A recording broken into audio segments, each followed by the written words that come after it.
కృషి చేస్తేనే అమృతమిచ్చింది.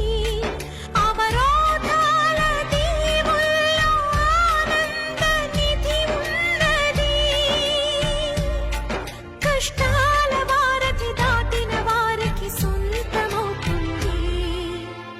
తెలుసుకుంటే సత్యమిది, తలచుకుంటే సాధ్యమిది. మౌనంగానే ఎదగమని మొక్క నీకు చెబుతుంది.